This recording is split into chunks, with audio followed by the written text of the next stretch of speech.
Before we dive in, please remember that I am not a licensed financial advisor, and this presentation is for informational and educational purposes only. The world of mortgages is complex and individual situations vary dramatically. You should always consult with a qualified financial professional before making any major decisions. This video is not financial advice, but a tool to help you ask smarter questions. You found it. The one. The house with the perfect kitchen island, the backyard that's just begging for a barbecue. In the school district you've been stalking on Zillow for months. You've run the numbers a dozen times. The asking price is at the very top of your budget, but you can make it work. You feel that surge of adrenaline, that mix of terror and excitement. This is it. You call a lender, you give them your information, and you wait for the pre-approval. And then the email arrives. You open it, your heart pounding, and it shatters.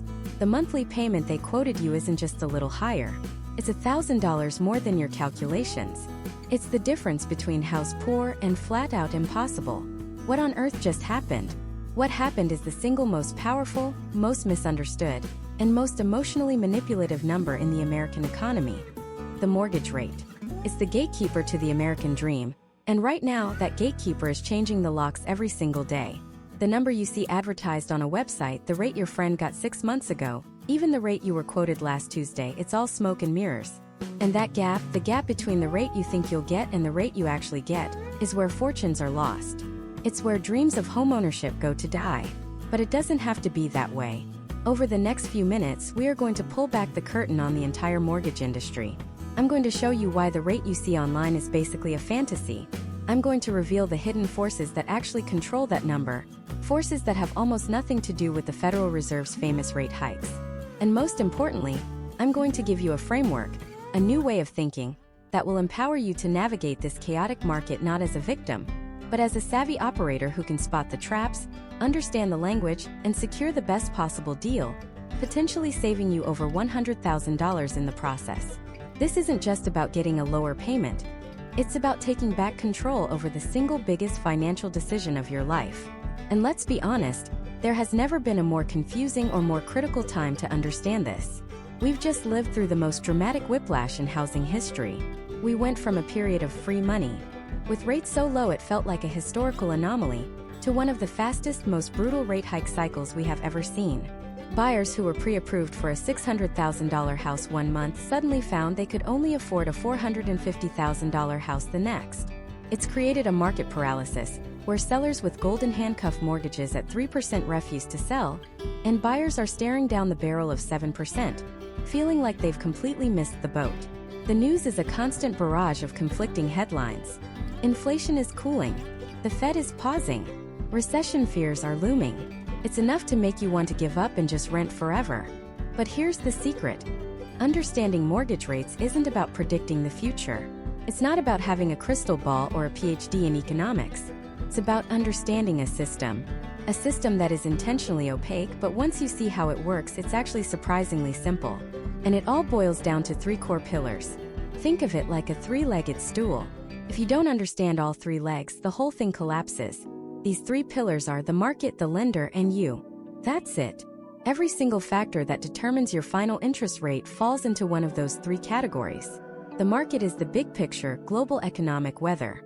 The lender is the specific company setting the retail price. And you are the personal risk factor that they plug into their equation. Over the course of our time together, we're going to dissect each one.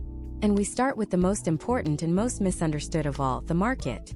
When most people think about mortgage rates, they think of one man, the chairman of the Federal Reserve. We see him on TV, we hear he's raising rates, and we assume that's the end of the story. That is fundamentally wrong. The Fed's rate, the federal funds rate, is an overnight lending rate between banks. It's a very, very short-term loan. A mortgage, on the other hand, is a 30-year commitment. Trying to price a 30-year loan based on an overnight rate is like trying to predict the weather a year from now based on the temperature at sunrise this morning. It's related, but it's not the driver. The real driver, the number that you should be obsessed with, the one you should have bookmarked on your phone, is the yield on the 10-year U.S. Treasury bond. I know, that sounds incredibly boring and complicated, but stick with me, because this is the master key that unlocks everything. Think of it this way.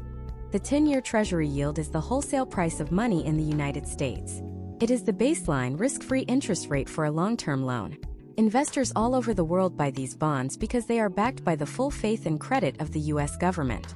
They are considered the safest investment on planet Earth. The yield, or the interest rate they pay, on that 10-year bond becomes the fundamental benchmark for almost every other long-term loan in the country, especially mortgages.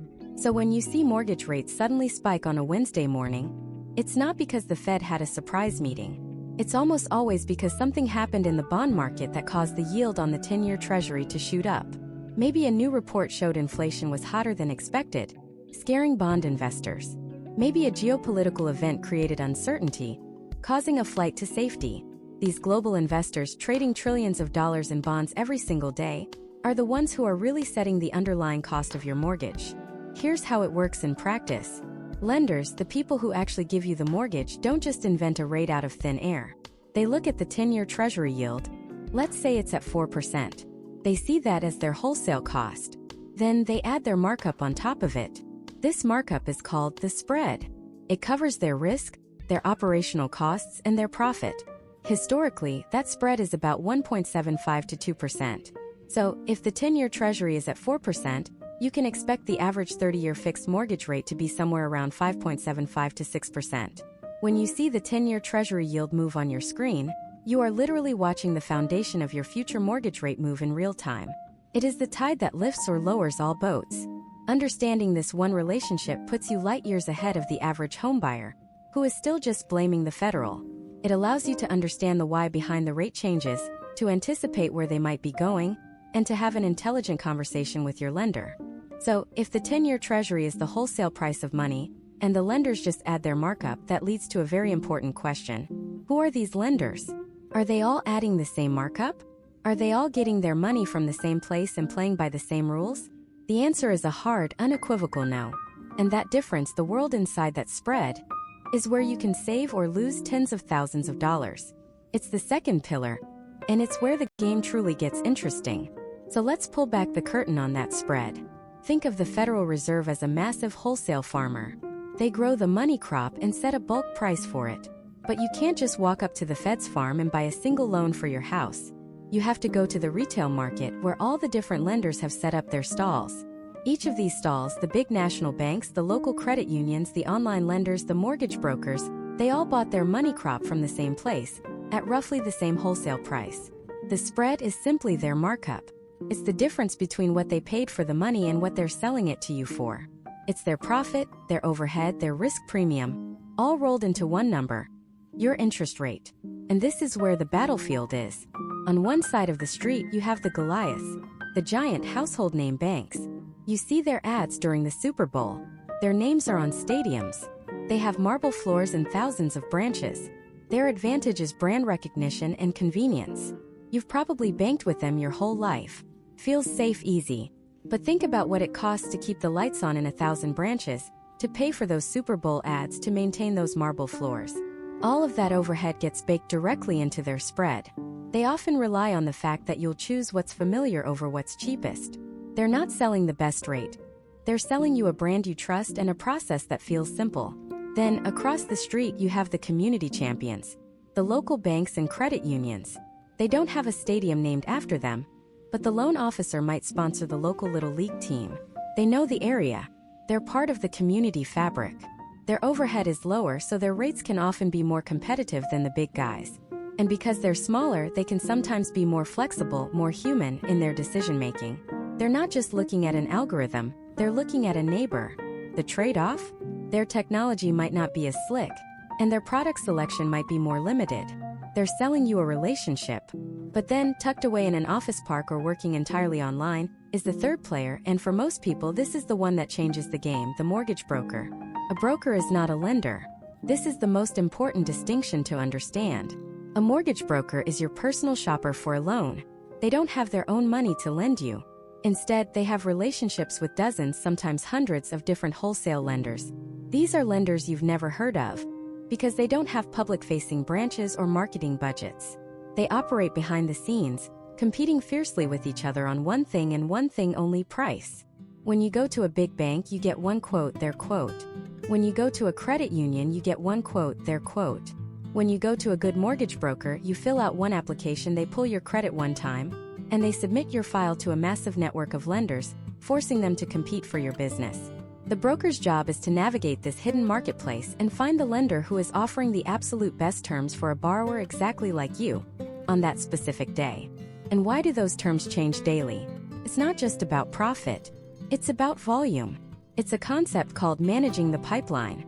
A lender might be desperate for business one week, so they'll slash their rates to attract applications, making their spread razor thin. 2 weeks later, they might be so flooded with new loans that their staff can't keep up. So what do? They raise their rates significantly to slow down the flow of new applications. It has nothing to do with you or the broader economy. It's just their internal business logistics. A direct lender won't tell you they're expensive today because they're swamped. But a broker can see that and will simply steer you to another lender who is hungry for your business and offering a fantastic rate. Let's make this real. Meet Mark and Sarah.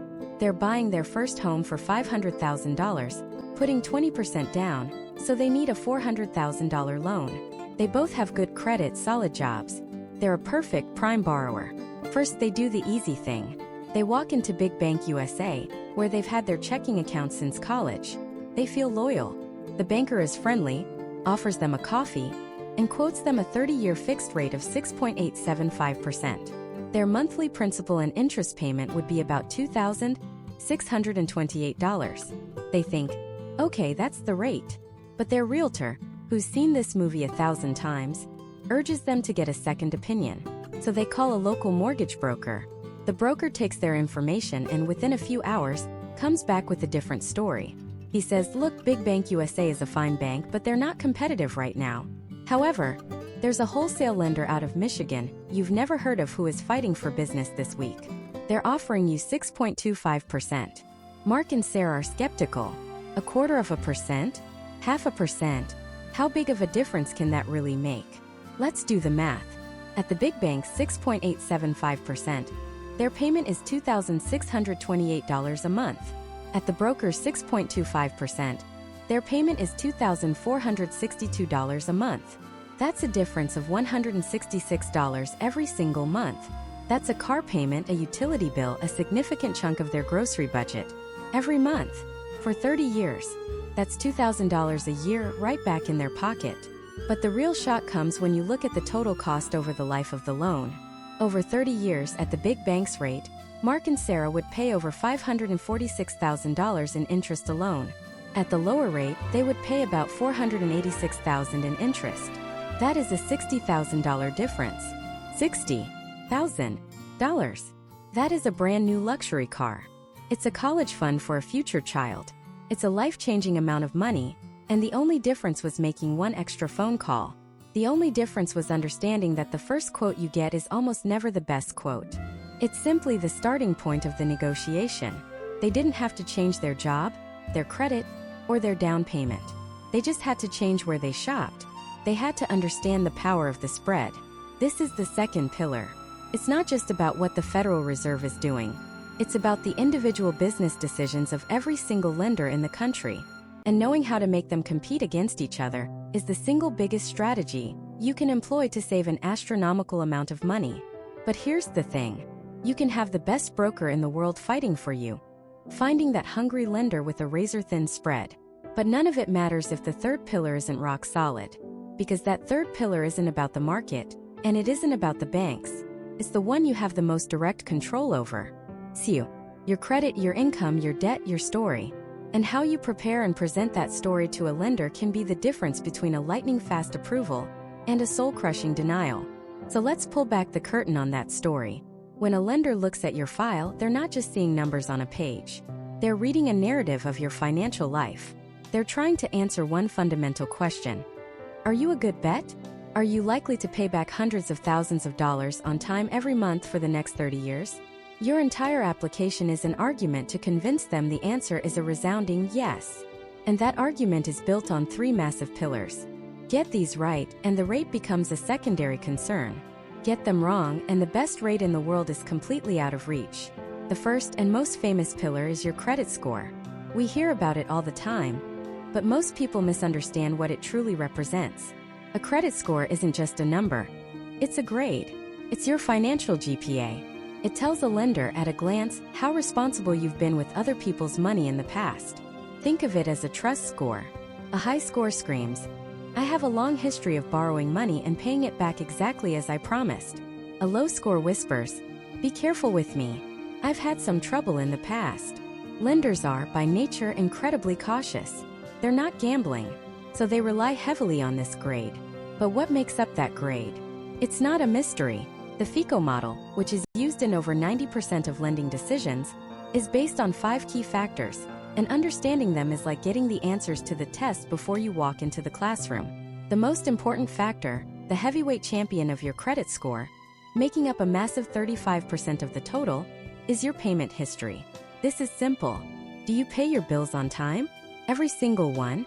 Every single month? A single 30-day late payment can drop an excellent credit score by over 100 points and stay on your report for 7 years. It's like getting an F on your final exam. It doesn't matter if you got A's on all the homework. That one massive failure devastates your overall grade. To a lender, a late payment is the single biggest red flag. It suggests chaos, forgetfulness, or an inability to manage your obligations.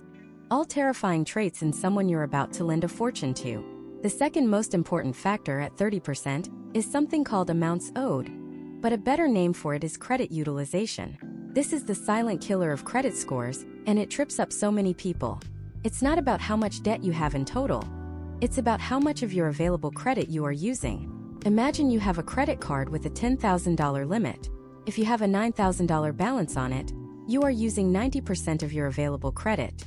To a lender, this looks like you are living on the financial edge. You're redlining your engine. It signals financial stress. Someone with a $50,000 balance on a card with a $200,000 limit looks far more stable, even though their debt is much higher.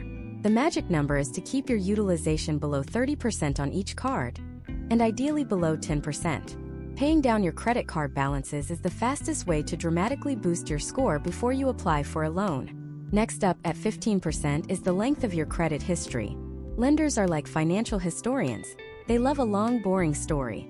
An account that's been open and in good standing for 10 years is infinitely more valuable than one that was opened 6 months ago. It demonstrates stability and predictability. This is why one of the worst mistakes you can make is closing your oldest credit card after you pay it off. You might think you're being responsible, but you're actually erasing the most valuable part of your financial history. You're tearing out the first chapter of your book. Keep those old, no annual fee cards open, use them for a small purchase every few months, and pay it off immediately. Let them age like a fine wine. The last 2 pieces are smaller, but they can be tiebreakers. New credit at 10% looks at how many new accounts you've recently opened. If you suddenly apply for 3 new credit cards and a car loan in the months before seeking a mortgage, lenders get nervous. It looks like a desperate cash grab. It screams, "I'm suddenly in financial trouble and need access to money fast." So, in the 6 months to a year before you want to buy a house, put your credit on ice. Don't open anything new. Finally, credit mix, also at 10%, is the variety of credit you've successfully managed. Lenders like to see that you can handle both revolving debt, like credit cards, and installment loans like a car loan or a student loan. It shows you're a versatile and experienced borrower. So that's the first pillar, credit. It's your reputation. It's the story of your past promises. But a great reputation isn't enough. You also need to prove you have the ability to keep your next promise. That brings us to the second pillar, which is arguably even more important when it comes to how much house you can actually afford, your debt-to-income ratio, or DTI. If credit shows you're willing to pay your bills, DTI shows you're able to pay them. It's the raw math of your cash flow. It's a simple formula. Your total monthly debt payments divided by your gross monthly income. Let's make this real. Say you earn $8,000 a month before taxes. That's your gross monthly income. Now let's add up your monthly debts. Your car payment is $500. Your student loans are $300. And the minimum payments on your credit cards total $200. Add those up. 500 plus 300 plus 200 equals $1,000 in existing monthly debt. Now, a lender wants to add your potential new housing payment on top of that. Let's say the mortgage, taxes, and insurance for the house you want would be $2,500 a month. The lender adds that to your existing debt. So $1,000 plus $2,500 equals $3,500 in total monthly obligations. Finally, they divide that total debt by your gross income. $3,500 divided by $8,000 is 0.4375, or a DTI of about 44%. This number is everything. It tells the lender that 44% of your pre-tax income will be going out the door every month just to service your debts. For most conventional loans, that 43 to 45% range is the absolute ceiling. Go a single percentage point over, and the computer says no. It doesn't matter if you have a perfect 850 credit score. The bank's rules are the bank's rules. They have determined that a borrower with a DTI above that threshold is too risky, too likely to be overwhelmed if an unexpected expense comes up. Your DTI ratio single-handedly determines the size of the loan you can qualify for. Want to afford a more expensive house? The only ways are to earn more money or, far more directly in your control, reduce or eliminate your existing monthly debts. Pay off that car. Get rid of that credit card debt. Every $100 in monthly payments you eliminate potentially adds tens of thousands of dollars to your purchasing power. The third and final pillar is your assets. This is your safety net. It's the cash you have on hand for the down payment and closing costs, but it's also more than that. Lenders want to see that you're not draining your bank account to zero on closing day. They want you to have reserves, cash left over after you get the keys. Why? Because life happens. The day after you move in, the water heater might explode. 3 months later, you might have a medical emergency. Lenders know that new homeowners with zero cash reserves are one unexpected bill away from missing a mortgage payment. They want to see a cushion. Typically, they're looking for 2 to 6 months worth of your full mortgage payment sitting in your bank account, untouched. And they want to see that this money is seasoned. That's a banking term that means the money has been in your account for a while, usually at least 60 days. They want to see it on your last 2 bank statements. This is to ensure you didn't just get a last-minute loan from a family member that you're expected to pay back. Large, undocumented deposits are a huge red flag. So, if your parents are giving you gift money for a down payment, it needs to be documented properly with a gift letter, or it needs to be in your account well in advance. Credit, DTI, and assets. Your reputation, your capacity, and your safety net. These 3 pillars form the foundation of your mortgage application. They tell the lender your story long before you ever write a single word. They are the factors you have the most direct and powerful control over. You can't change what the Federal Reserve does tomorrow, but you can absolutely pull your credit report today, dispute errors, pay down balances, and start a disciplined savings plan. You can build your financial fortress brick by brick. Once you've built that fortress, once your credit is polished, your debt is tamed, and your savings are ready, you've perfected your side of the story. Now it's time to meet the other characters in this drama. The loans themselves. Because a 780 credit score with 10% down isn't just a set of numbers. It's a key. And that key unlocks very different doors depending on whether you're walking into the world of conventional, FHA, or VA loans. And choosing the wrong door, well, that can cost you tens of thousands of dollars over the life of your loan. So let's walk up to that first door. It's the biggest, most common door on the block. It's the one most people try to open first. This is the door to the conventional loan. When you hear the word conventional, you might think standard or boring. But in the mortgage world, conventional simply means it's a loan that is not backed or insured by a government agency. It's a deal struck directly between you and a private lender, like a bank or a credit union, who then has to play by a set of rules established by 2 giants you've probably never heard of, but who secretly run the entire housing market: Fannie Mae and Freddie Mac. Think of Fannie and Freddie as the quality control inspectors of the mortgage world. They don't lend you the money directly, but they set the standards. They say, if you want us to buy this loan from you, lender, then the borrower needs to look like this. And because lenders want to be able to sell these loans to free up their cash to make more loans, they follow the rules. So what are the rules? What does it take to open the conventional loan door? It really boils down to 3 main numbers that tell your entire financial story: your credit score, your down payment, and your debt-to-income ratio. Let's start with the big one: your credit score. This is your financial GPA. It's a 3-digit number that tells a lender how risky you are. It's a summary of how well you've handled debt in the past. Have you paid your bills on time? Do you carry huge credit card balances? Have you ever defaulted on a loan? It's all in that number. For a conventional loan, the absolute minimum score is typically 620. But let me be crystal clear. Getting a loan with a 620 is like trying to run a marathon with a sprained ankle. You might finish, but it's going to be painful and it's going to cost you. the interest rate you'll be offered will be significantly higher. The real magic in the conventional world starts to happen when you cross the 740 threshold. A 740 plus credit score is the golden ticket. It tells lenders you are a top-tier, low-risk borrower. And in the world of lending, lower risk means a lower interest rate. And that small difference in interest rate? It's not small at all. It's a financial earthquake. Let's run the numbers. Imagine two people are buying identical $400,000 houses. Both are getting a 30-year fixed conventional loan. Person A has a 680 credit score. They're a good borrower but not perfect. The lender offers them a 7% interest rate. Their monthly principal and interest payment is about $2,660. Person B has a 760 credit score. They're a fantastic borrower. The lender offers them a 6.5% interest rate, just a 0.5% lower. Their monthly principal and interest payment is about $2,530. You might be thinking, okay, $130 a month. That's a nice dinner out, but it's not life-changing. But you're not paying that for 1 month. You're paying it for 360 months. Over the full 30-year life of the loan, that tiny 0.5% difference means person B, the one with the higher credit score, will pay over $47,000 less. $47,000. That is a brand new car. That is a college fund for a child. That is a life-changing amount of money, all decided by a 3-digit number before you even step foot in the house. Your credit score isn't just a number.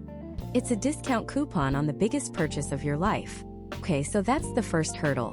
What's the second? The down payment.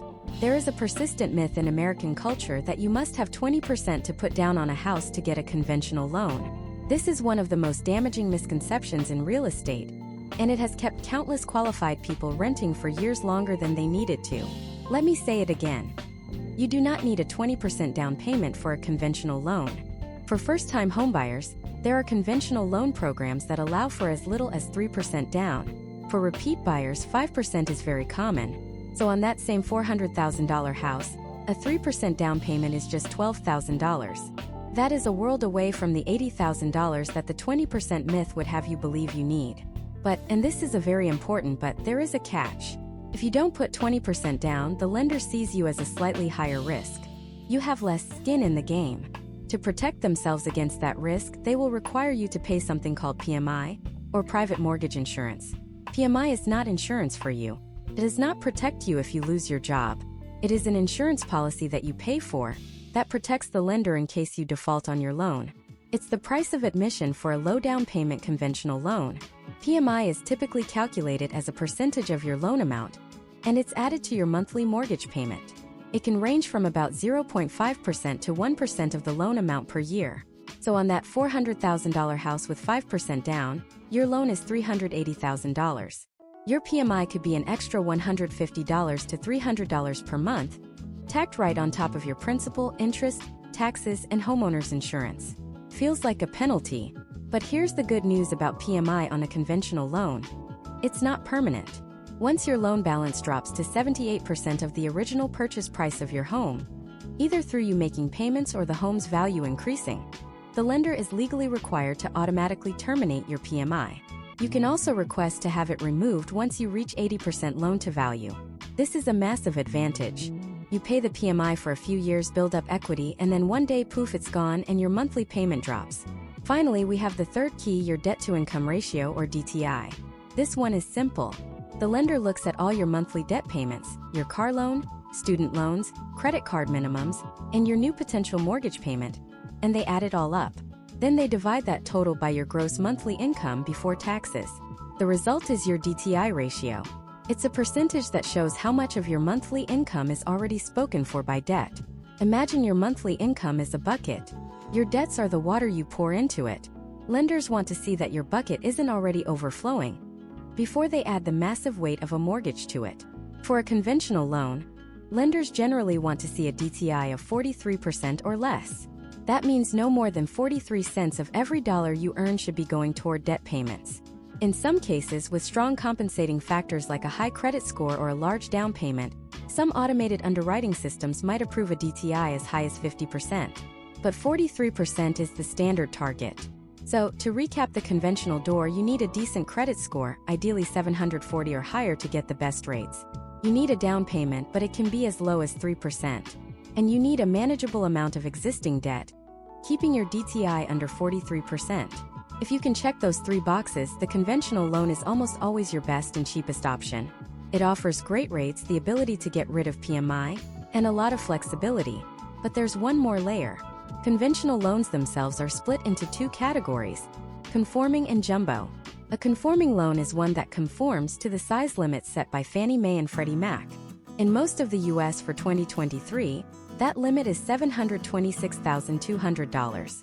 If you need to borrow more than that, you're now in the world of jumbo loans. Jumbo loans don't conform to the rules, so they have stricter requirements, often demanding higher credit scores and larger down payments, sometimes 20% or more. The conventional loan is the workhorse of the American mortgage system. It's built for the borrower who has a solid financial track record. But what if your story is a little different? What if your credit score took a hit a few years ago? What if you don't have a lot saved for a down payment and your DTI is a little on the high side? Trying to force the conventional door open in that situation will only lead to frustration and denial. But that doesn't mean you're locked out of homeownership. It just means you need to turn your attention to the second door, the one designed specifically to help people who don't fit into that perfect conventional box. And that door is the FHA loan. So what exactly is this FHA loan? And why is it the key that unlocks the door to homeownership for millions of Americans every single year? FHA stands for the Federal Housing Administration. It's not a bank. It doesn't actually give you the money. Instead, think of the FHA as a powerful insurance company, backed by the full faith and credit of the United States government. When you get an FHA loan, the FHA is essentially telling the bank, hey, we've got your back. If this borrower for some reason can't make their payments, we will cover your losses. And that single promise changes everything. It takes a huge amount of risk off the lender's shoulders. And when the lender isn't worried about risk, they become a lot more flexible. Suddenly, those rigid black and white rules of the conventional loan start to bend. The 2 biggest hurdles that stop most people from buying a home, the massive down payment and the demand for a perfect credit score, are dramatically lowered. This isn't just a small tweak. It's a fundamental shift in the home buying landscape. The FHA wasn't created to help banks. It was created to help people. Its entire mission since the 1930s has been to make homeownership accessible to everyday Americans. And it does this first and foremost by tackling the down payment problem head-on. Let's talk numbers, because this is where it gets real. We've all been beaten over the head with the 20% down payment myth. On a $400,000 home, which is right around the median home price in the U.S., 20% is $80,000. $80,000. For most people, that is a staggering, almost impossible amount of cash to save up, especially while you're also paying record-high rent. It can feel like you're trying to fill a bucket with a hole in it. The FHA loan looks at that $80,000 mountain and essentially bulldozes it. With an FHA loan, the minimum required down payment is not 20%. It's not 10%. It's just 3.5%. Let's do that math again on the same $400,000 house. 3.5% of $400,000 is $14,000. That's a difference of $66,000. Let that sink in. $14,000 versus $80,000. One of those numbers feels like a distant dream. The other feels achievable. It feels like something you can actually plan for, save for, and reach in a reasonable amount of time. This single feature is the reason millions of people are homeowners today instead of renters. And what's more, the FHA is also flexible about where that down payment money comes from. With many conventional loans, the lender wants to see that the money is yours, seasoned in your bank account. The FHA understands that families help each other. They allow for your down payment to be a gift from a family member, an employer, or even a charitable organization. So if your parents want to help you get into your first home, the FHA program makes that process smooth and simple. But what about the second hurdle? The credit score. This is where so many people get discouraged. You check your score, and it's not the pristine 780 you see in the commercials. Maybe you had a medical bill that went to collections.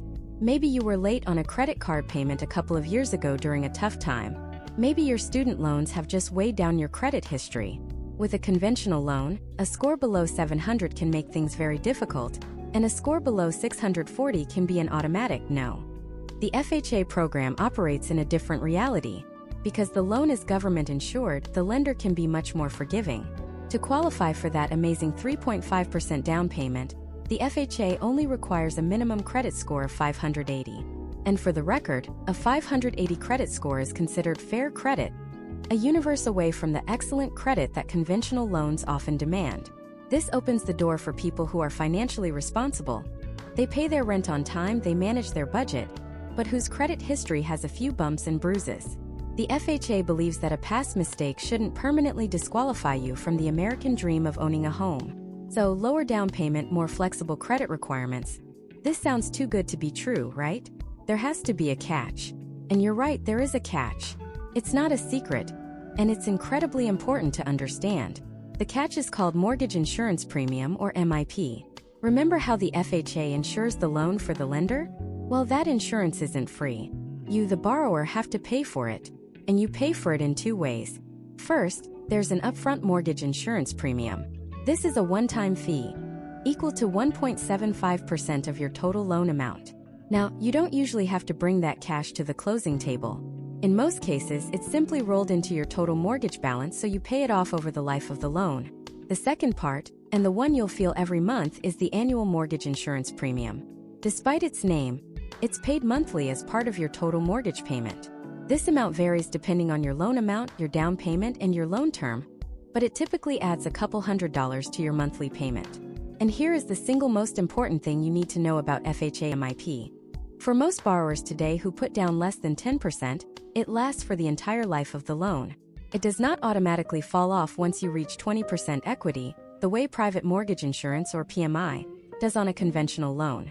The only way to get rid of FHA MIP is to sell the house or refinance into a non-FHA loan. Like a conventional loan, once you have enough equity built up. So, is it worth it? Is this permanent mortgage insurance a deal breaker? For the vast majority of people, the answer is a resounding no. You have to think about the alternative. The alternative is continuing to rent for another 5, 6, or 10 years while you try to save up that massive 20% down payment and polish your credit score to perfection. In that time, how much will home prices have gone up? How much will rents have increased? You could easily spend $50, $60, or $100,000 on rent. Money that you will never see again. All while the price of the home you want to buy keeps climbing, moving the goalposts further and further away. Paying a few $100s a month in MIP is the cost of entry. It's the price you pay to get in the game now. It allows you to stop throwing away money on rent and start building your own equity, your own wealth today. Every single mortgage payment you make, a portion of it goes toward paying down your principal, increasing your ownership stake in an asset that, over the long term, is very likely to appreciate in value. You're not just paying for a roof over your head, you're investing in your future. Once you have enough equity, you can refinance into a conventional loan and ditch the MIP forever, having used the FHA loan as the perfect stepping stone. There are a few other things to know. FHA loans do have limits on how much you can borrow, and these limits vary by county. They're designed for modest, primary residences, not for mansions or investment properties.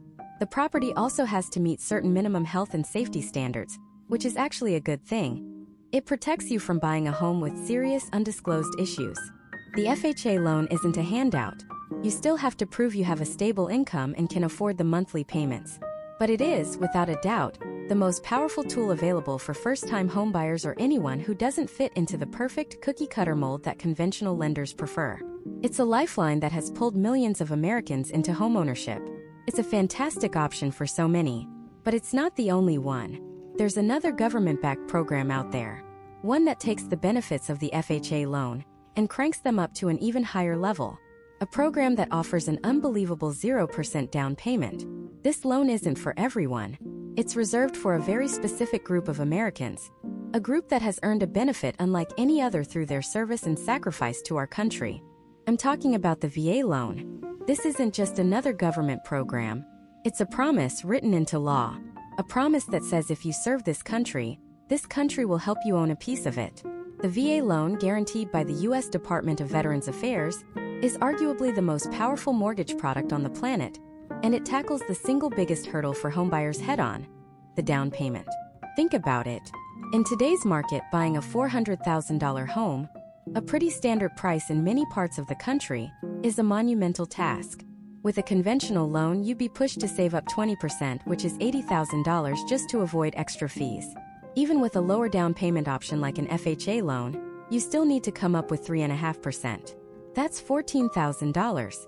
For many people, saving that kind of cash can take years, a constant uphill battle against rent, car payments, and the rising cost of, well, everything. The VA loan looks at that mountain of a down payment and simply brushes it aside. For most eligible veterans, the required down payment is zero. Not 3%, not 5%. Zero. You can finance 100% of the home's value. That $14,000 or $80,000 barrier to entry, it vanishes. This single feature has allowed millions of veterans to become homeowners far sooner than they ever could have otherwise. It transforms the dream of owning a home from a distant, 10-year goal into something that is achievable right now. But the power of the VA loan doesn't stop there. It's just getting started. Let's go back to that conventional loan example. If you can't put down that full 20%, the lender sees you as a higher risk. To protect themselves, they force you to pay something called private mortgage insurance, or PMI. PMI is one of the most frustrating expenses in real estate. It's an extra fee tacked onto your monthly mortgage payment that does absolutely nothing for you. It doesn't pay down your loan balance. It doesn't build your equity. It's purely an insurance policy for the lender, and you're the one paying the premium. On that $400,000 home, PMI could easily add $200, $300, even $400 to your payment every single month. That's thousands of dollars a year evaporating into thin air, for years on end, until you finally build up enough equity to get rid of it. The VA loan says no to that too. There is no private mortgage insurance. Ever. Regardless of whether you put down $0 or $50,000, you will never pay a single cent in PMI. This is a massive ongoing monthly saving. Let's put these two benefits together. You're a veteran who can now buy a home with no money down, and you're immediately saving hundreds of dollars every month compared to a civilian counterpart with a low down payment on the exact same priced house. This isn't a small perk. It's a fundamental shift in affordability. At this point, you might be thinking, okay, zero down, no PMI. There has to be a catch. They must stick you with a terrible interest rate, right? Wrong. This is the third pillar of the VA loan's power.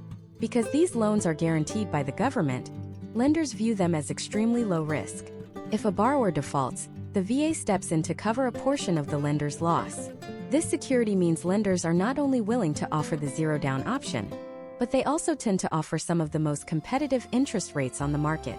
It's common for VA loan rates to be lower than conventional loan rates, even for borrowers who might not have a perfect credit score. So you get the trifecta. No down payment, no monthly mortgage insurance, and a fantastic interest rate. So, who gets to access this incredible benefit? Eligibility is specific, and it's based on service. This includes veterans who have met minimum service requirements, active duty service members who've served for at least 90 consecutive days, and members of the National Guard and Reserves who have served for 6 years.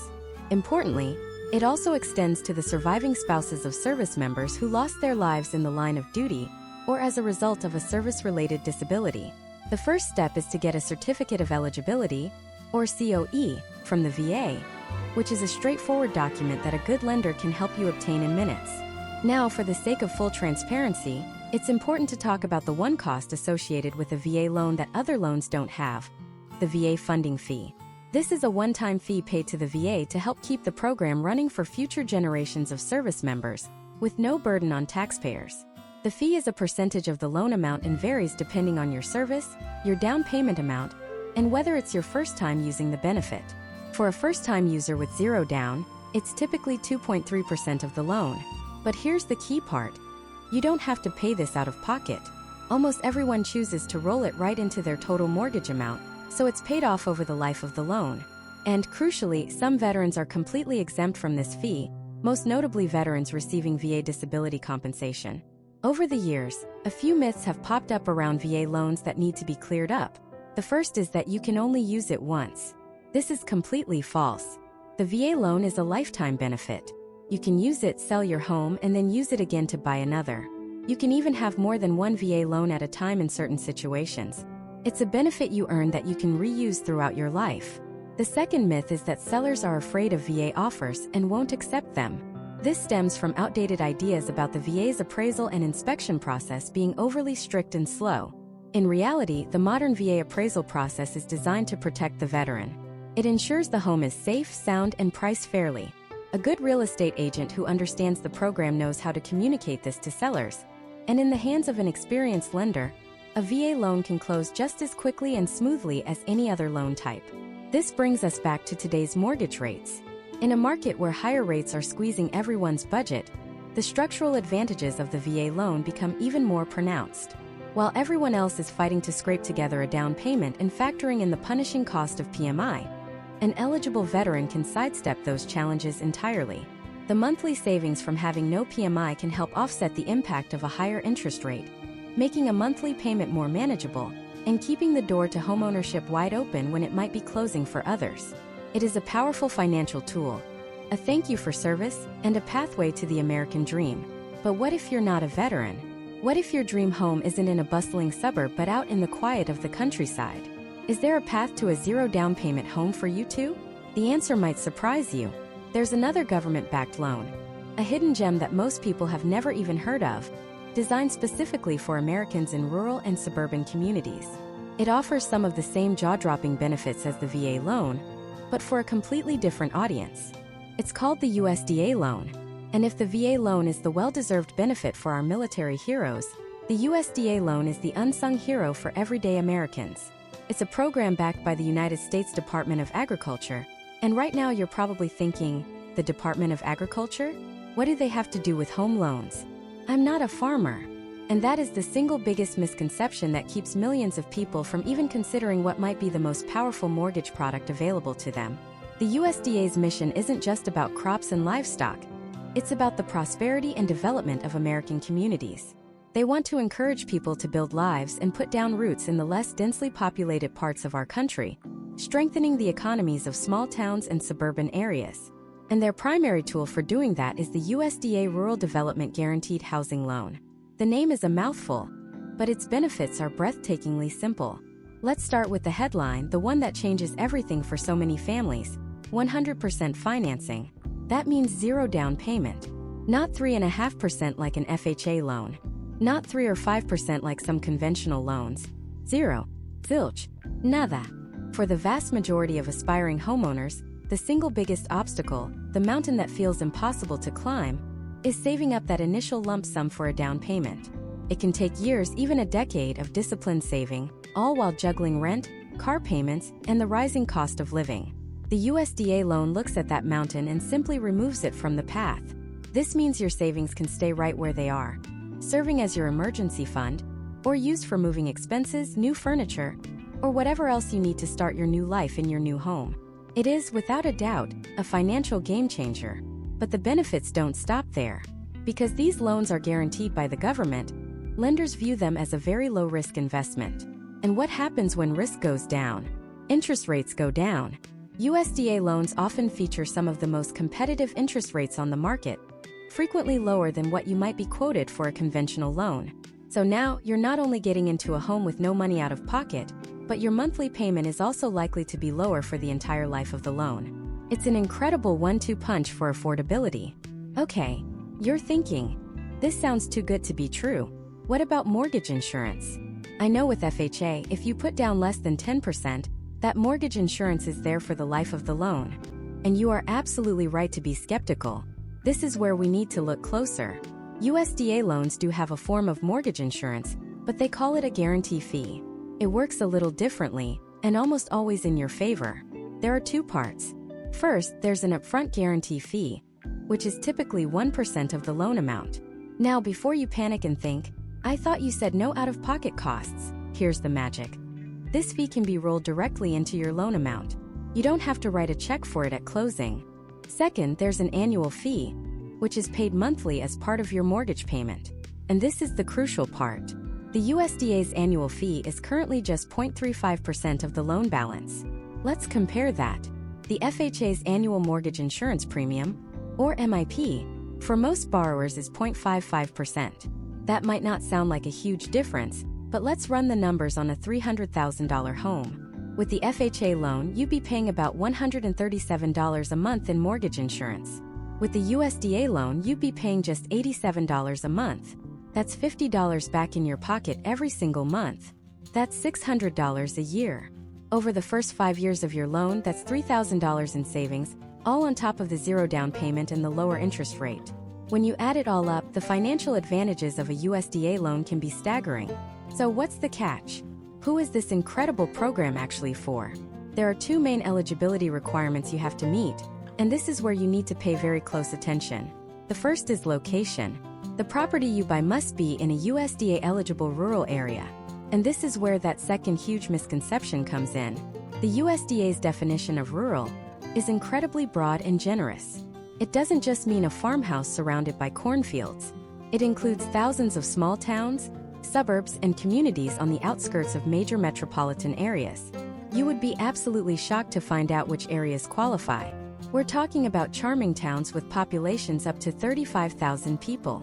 We're talking about suburbs just a 30 or 40-minute drive from the downtown of a major city. The USDA has an official eligibility map on their website. You can type in any address in the country, and it will tell you instantly if it's in an eligible area. I strongly encourage you, maybe even right after this video, to go to that website and type in the addresses of some towns you've always liked, places you thought might be just a little too far out. The results will surprise you. You might find that the beautiful community with great schools you thought was out of reach is actually in a USDA-eligible zone, opening up this entire world of zero down payment financing for you. The second major requirement is income. USDA loans are designed to help low to moderate income households. But just like their definition of rural, their definition of moderate income is probably a lot higher than you think. The income limits are not set nationally. They vary by county and are based on the area's median income and the size of your household. In many parts of the country, a family of 4 can earn over $100,000 a year and still qualify. In some higher cost of living areas, that limit can be even higher. The USDA doesn't just look at your base salary either. They calculate your total annual household income, so it includes everyone who will be living in the home. Again, the USDA website has an easy-to-use income eligibility tool that lets you check the limits for your specific county and family size. Don't assume you make too much money. You have to check. Think about what this means. Imagine a young couple, maybe a teacher and a firefighter with a couple of kids. They make a decent living, but between student loans and childcare, saving $20,000 for a down payment feels like an impossible dream. They feel trapped, renting a place that's too small, watching home prices climb further out of reach. Then they hear about the USDA loan. They do the research. They discover that the charming town just 25 minutes outside the city, the one with the great park and the friendly Main Street, is fully eligible. They check the income limits and realize that, as a family of 4, they are well within the range. Suddenly everything changes. The biggest barrier to owning a home is gone. They can buy a home for their family, start building equity, and create a stable future, all without having to drain their life savings. That is the power of this program. Of course, there are other requirements. You still need a decent credit score, typically around 640 or higher, and a stable employment history. And the house itself has to meet basic safety and livability standards, but that's true for almost any loan. The key takeaway is this. If you aren't an active or retired member of the military, the USDA loan is the single best path to owning a home with zero money down. It's a hidden gem that rewards Americans for choosing to build their lives outside the hustle and bustle of the big city centers. But what if you check the maps and your dream neighborhood isn't eligible? What if you check the income limits and your household earns too much to qualify? What if you simply don't fit into the box for an FHA, VA, or USDA loan? Does that mean you're out of luck? Absolutely not. That's when you turn to the heavyweight champion of the mortgage world, the loan that accounts for more than half of all home purchases in America. But this loan operates by a completely different set of rules, with its own myths, its own secret advantages, and its own critical mistakes you have to avoid. I'm talking, of course, about the conventional loan. And the first myth we need to bust is the biggest, most persistent, and most damaging lie in the entire real estate industry. It's the one that has stopped millions of qualified people from even trying to buy a home. You've heard it 1,000 times. You probably believe it right now. It's the myth of the 20% down payment. Let me be absolutely clear. You do not need 20% down to get a conventional loan. It's not a rule. It's not a law. It's a myth. For years now, qualified first-time homebuyers have been able to get a conventional loan with as little as 3% down. Let me say that again. 3%. On a $400,000 home, that's a down payment of $12,000, not $80,000. That single piece of information just put homeownership back on the table for millions of people. So why does the 20% myth exist? Because it's a threshold. It's the magic number that lets you avoid something called PMI, or private mortgage insurance. And this is where things get interesting. If you put down less than 20%, the lender sees you as a slightly higher risk. To protect themselves, not you but themselves, they require you to pay for an insurance policy. That's PMI. It's an extra fee, typically ranging from 0.5% to 1.5% of the loan amount annually, broken up and added to your monthly mortgage payment. So on that $400,000 home, your PMI might be an extra $150 to $250 a month. Nobody loves paying it. But think about what it actually is. PMI isn't a penalty. It's the key that unlocks the door to homeownership for people who haven't spent a decade saving up a massive down payment. It's the price of entry. And here's the secret advantage conventional loans have over other types of loans. That PMI is not a life sentence. Unlike the mortgage insurance on an FHA loan, which often sticks around for the entire life of the loan, conventional PMI is designed to disappear. Once your loan balance drops to 78% of the home's original purchase price, the lender is legally required to automatically terminate your PMI. You don't have to do a thing. Even better, you can proactively request to have it removed once your balance hits 80%. You can get there by making your regular payments, or by making extra payments to pay down the principal faster. This is a game you can actually win. The second myth is that you need a flawless 800+ credit score. Again, not true. While conventional loans do have stricter credit requirements than government-backed loans like FHA, you don't need to be perfect. Most lenders look for a minimum credit score of 620 to qualify. Now, will you get the absolute best interest rate with a 620 score? No. This is where the rules are different. With a conventional loan, your credit score is a major lever that determines your rate. Think of it like a sliding scale. A score of 620 gets you in the door. A 680 gets you a better rate. A 740 or higher gets you into the top tier, where you'll be offered the most competitive rates on the market. The key takeaway is that the door isn't closed if you're not perfect. You just have to understand that every point matters and directly translates into how much you'll pay over the next 30 years. This brings us to the secret advantages, the real reasons why the conventional loan is the king of the mortgage world. The first is its incredible flexibility. An FHA loan? It's almost exclusively for a primary residence, the home you actually live in. A VA loan? Same thing. But a conventional loan? You can use it to buy your primary residence, a vacation home, or even an investment property to rent out. The down payment requirements might be higher for non-primary residences, but the option is there. This loan grows with your life and your financial goals. The second massive advantage we already touched on is the PMI structure. Not only is it temporary, but there's also no giant upfront fee. FHA loans, for example, charge you an upfront mortgage insurance premium of 1.75% of the loan amount. On a $400,000 loan, that's a $7,000 fee that gets rolled right into your loan balance from day one, meaning you're paying interest on it for decades. Conventional loans have nothing like that. You only have the monthly PMI, and only if you put down less than 20%, and only until you build enough equity. Financially, over the long term, this is a colossal advantage. The third advantage is higher loan limits. Conventional loans are also called conforming loans because they have to conform to the limits set by Fannie Mae and Freddie Mac, the two giant government-sponsored enterprises that buy most of these loans from lenders. These limits change every year based on home prices. In 2024, for most of the U.S., that limit is $766,550 for a single-family home. And in high-cost areas like parts of California, New York, or Hawaii, that limit can go all the way up to $1,149,825. This gives you significantly more purchasing power than other loan types, which often have much lower caps. But with these powerful advantages come some critical mistakes you absolutely have to avoid. The first and most common is failing to shop around. Because these loans come from private lenders, banks, credit unions, mortgage companies, the rates and fees can vary dramatically from one to the next. They are all competing for your business.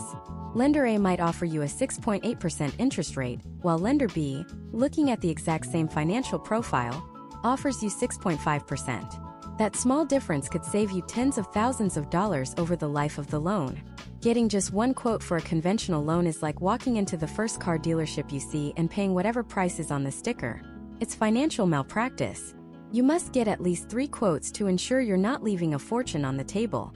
The second critical mistake is what I call PMI amnesia.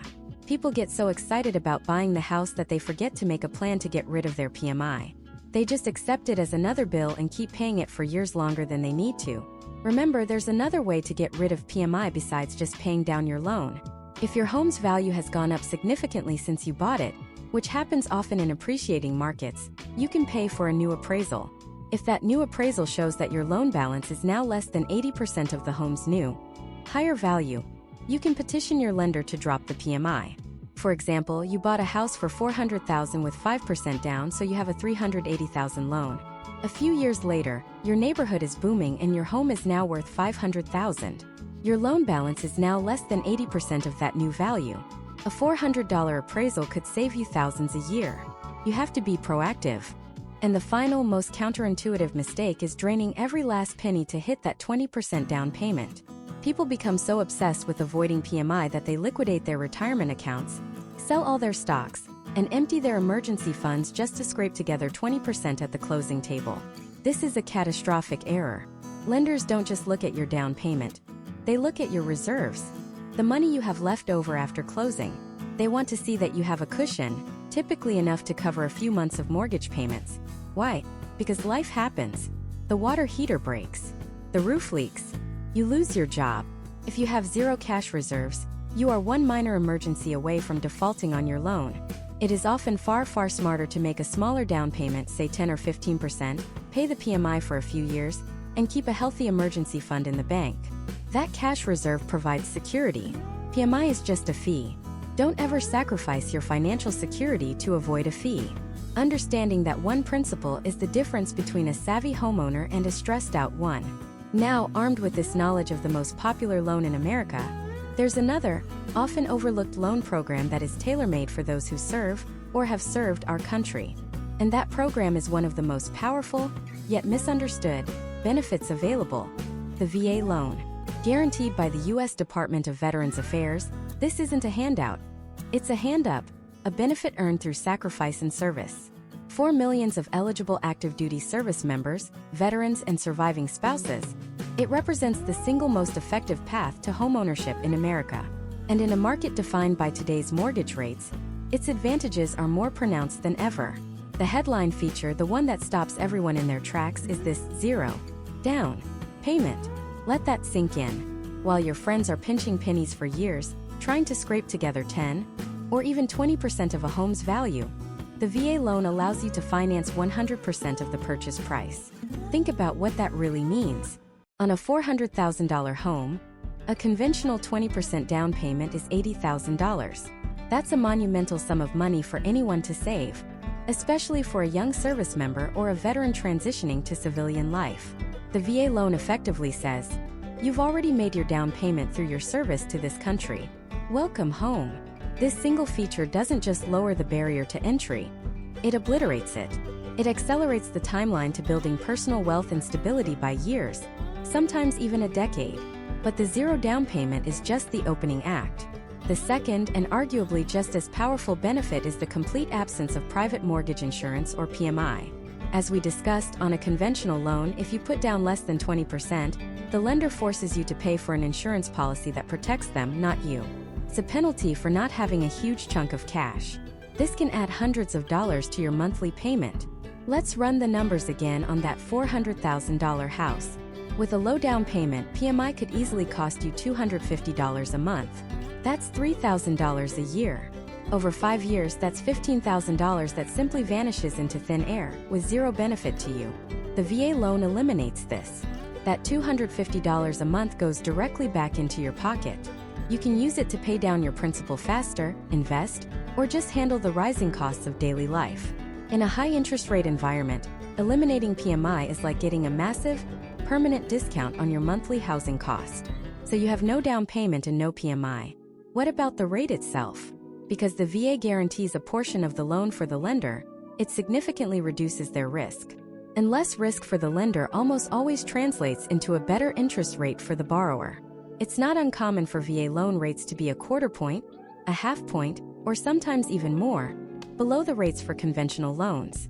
When we're talking about a loan that lasts for 30 years, that small difference in the rate creates a seismic shift in the total amount of interest you pay over the life of the loan. We're talking about tens of thousands of dollars in savings, all because you're using a benefit you've earned. Now, I know what some of you are thinking. Sounds too good to be true. There must be a catch. And there are certainly nuances. The first is eligibility. You need to meet specific service requirements, whether it's 90 consecutive days of active service during wartime, 181 days during peacetime, or 6 years in the National Guard or Reserves. You'll need to get a Certificate of Eligibility, or COE, from the VA, which is a straightforward process your lender can usually handle for you in minutes. Think of it as your golden ticket. The second catch people often point to is the VA funding fee. This is a one-time fee paid to the VA to help keep the program running for future generations without any burden on taxpayers. The fee varies depending on your service, your down payment amount, and whether it's your first time using the benefit. For a first-time user with zero down payment, it's typically just over 2% of the loan amount. Now, that might sound like a lot, but here's the crucial part: you don't have to pay it out of pocket. It can be rolled right into your total loan amount. And when you compare the cost of that one-time fee to the thousands upon thousands of dollars you'll save by avoiding PMI for years, the math is overwhelmingly in your favor. Furthermore, and this is critical, veterans receiving VA disability compensation are completely exempt from the funding fee. It's waived entirely. Let's tackle some of the myths that, unfortunately, still surround this incredible program. The biggest myth is that VA loans are slow and full of red tape, making sellers hesitant to accept them. This is an outdated belief from decades ago. Today, with a competent lender who specializes in VA loans, the process is just as streamlined and efficient as any conventional loan. The key is working with an expert, not a generalist who treats a VA loan like a rare curiosity. A good loan officer will close your VA loan just as quickly as any other. Another myth is that sellers won't accept VA offers because of the stringent VA appraisal. It's true, the VA appraisal includes what are called minimum property requirements, or MPRs. They check for safety, structural soundness, and sanitary conditions. But let's reframe this. This isn't a hurdle designed to kill your deal. It's a shield designed to protect you, the veteran. It ensures you're not buying a home with a leaky roof, a faulty electrical system, or a crumbling foundation. It's a layer of consumer protection built right into your loan. And a good real estate agent knows how to communicate this to the seller, positioning your VA-backed offer not as a risk, but as one of the most secure forms of financing on the market. Perhaps the most damaging myth is that you can only use your VA loan benefit once. This is completely false. Your VA entitlement is a lifetime benefit. You can use it over and over again. Once you sell the home and pay off the loan, your full entitlement is restored, ready for you to use on your next home. In certain situations, you can even have more than one VA loan at a time. It's a reusable key to the American dream that you carry with you for life. So when we look at today's mortgage rates, the VA loan isn't just another option. It's a strategic financial tool. In a market where every dollar of your monthly payment matters, the ability to bypass a down payment, eliminate PMI, and secure a lower interest rate is a trifecta of advantages that no other loan product can consistently offer. It's a recognition of service that delivers tangible, life-changing financial power right when you need it most. So we've covered the workhorse 30-year fix, the speedy 15-year, the flexible ARM, the accessible FHA, and now the powerhouse VA loan. We've laid out the entire menu of options. But knowing all the ingredients in the kitchen doesn't automatically make you a master chef. Knowing about the tools is one thing.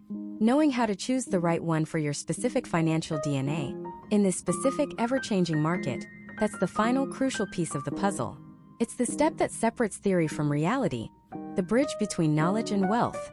And it's exactly where we're going next. So let's build your personal playbook step by step. This is the masterclass in turning market chaos into your personal opportunity. First, before you even whisper the words Zillow or open house, you perform a radical financial self-audit. This isn't about shame or judgment. It's about strategy. This is you, as the CEO of your own life, looking at the balance sheet. You need to know 3 numbers with absolute, unshakable certainty. Number 1, your credit score. Not the vague number you think you have from a free app. You need to pull your full report from all 3 bureaus. Why? Because a 680 versus a 740 isn't just a number. It's a universe of difference in the interest rate you'll be offered. It can mean tens of thousands, even hundreds of thousands of dollars over the life of your loan. If your score is low, your mission before anything else is to fix it. Pay down high-interest credit cards. Dispute errors. Become obsessed with on-time payments. Every point you gain is a direct cash discount on your future home. Number 2, your debt-to-income ratio or DTI. This is the silent killer of mortgage applications. Lenders live and die by this number. It's all your monthly debt payments, car loans, student loans, credit cards, divided by your gross monthly income. In a high-rate environment, lenders get skittish. That 45% DTI that might have squeezed by 2 years ago is a red flag today. Your goal is to get this number as low as humanly possible. Can you pay off that small personal loan? Can you get rid of a car payment? Attacking your DTI is like clearing a path for your mortgage approval to run straight through. Number 3, your liquid cash. And I mean truly liquid. How much do you have for a down payment for closing costs, which can be a shocking 2 to 5% of the purchase price, and most importantly for reserves? Lenders want to see that after you close, you're not left with zero in the bank. They want a cushion. 2 to 6 months of your new mortgage payment sitting in savings is the gold standard. This tells them you're not a risk. You're a safe bet. Once you have your financial house in pristine order, you move to step 2, assembling your A-team. Buying a house is not a solo mission. You are the general, but you need elite special forces. Your first recruit is a mortgage broker, not just a loan officer at your local bank. Why? A bank officer can only sell you their bank's products. A mortgage broker, on the other hand, is a market mercenary. They have access to dozens of lenders, and their job is to make them compete for your business.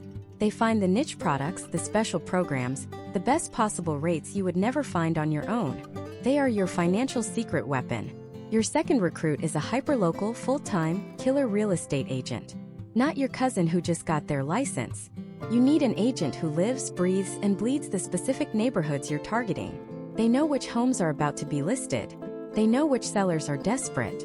In a high-rate market, their most valuable skill isn't finding you a pretty kitchen. It's their ability to negotiate. They are your strategist on the ground, fighting to get you seller concessions, closing cost credits, and rate buydowns. A great agent in this market doesn't just find you a house, they find you a deal. Step 3 is getting the ultimate weapon. A fully rock-solid underwritten pre-approval. A simple pre-qualification letter is meaningless. So guess, a pre-approval is better, but the holy grail is taking it one step further. You submit all your documents, your pay stubs, your tax returns, your bank statements, up front. An actual human underwriter reviews your entire file and gives you a legitimate, binding commitment, subject only to the appraisal of a property. When you walk into an offer situation with this, you are not a maybe. You are a guaranteed closing. You are a cash buyer in everything but name, and sellers will choose your offer over others, even if it's for a little less money, because you represent certainty. Now, with your finances optimized, your team assembled, and your pre-approval in hand, you begin the hunt. But you hunt differently. You are not a tourist. You are a predator looking for value. You use high rates to your advantage. How? You look for properties that have been sitting on the market for 30, 60, 90 days. The initial frenzy is over. The seller is getting nervous. Their carrying costs are adding up. They are now emotionally and financially primed to make a deal. You also recalibrate your definition of perfect. That turnkey HGTV perfect house? It's going to command a premium price with maximum competition. But the house with the ugly wallpaper and the 1980s avocado green bathroom? That's where the opportunity lies. Every bit of cosmetic ugliness is a negotiating chip. You're not buying a house for what it is today. You're buying it for what it can become. You're buying equity. This brings us to the most critical phase: crafting the offer. In a buyer's market, the price is just the starting point of the negotiation. Your A-team agent will help you craft an offer that focuses on the total cost, not just the sticker price. You ask for the seller to pay your closing costs. You ask for a credit to buy down your interest rate. This is the single most powerful tool in a high-rate market. A seller paying 3% of the purchase price towards a 2-to-1 buydown could lower your interest rate by 2% for the first year and 1% for the second. This could save you hundreds, even over $1,000 a month in the beginning, giving you crucial breathing room. The seller gets their price and you get a payment you can actually afford. It's the ultimate win-win. And finally, the last piece of your playbook is the long-term vision. This is the part that removes the fear from locking in a rate that feels high today. You need to burn this phrase into your mind. You marry the house, you only date the rate. A mortgage is not a life sentence. It's a financial tool that can be changed. When, not if, interest rates eventually come down in the next few years, you will have the option to refinance. All of the homeowners who bought with rock-bottom 2.5% and 3% rates? They're stuck. They have golden handcuffs. They can't sell and move without seeing their mortgage payment double or triple. But you? You will be in the power position. You will have bought the house at a potentially discounted price in a less competitive market, and then you get to swap out your expensive 7% loan for a new cheaper 5% or 4.5% loan down the road, locking in that lower payment for the long haul. You get the best of both worlds. This is the path. It's not easy. It requires discipline, strategy, and a willingness to see the market not as a barrier, but as a complex game that you can learn to win. The news will scream about rates. Your friends will tell you it's a terrible time to buy. They will be paralyzed by the headlines. But you won't, because you now understand the system. You know that your credit score is leverage. You know that your DTI is your passport. You know that a great team is your force multiplier. And you know that the current rate is temporary, but the asset you acquire, the home, the foundation for your future wealth, is permanent. The question was never just, what are today's mortgage rates? The real question, the one that truly matters, is, what are you going to do about them? And now you have the answer. You have the playbook. The only thing left is to go out and execute.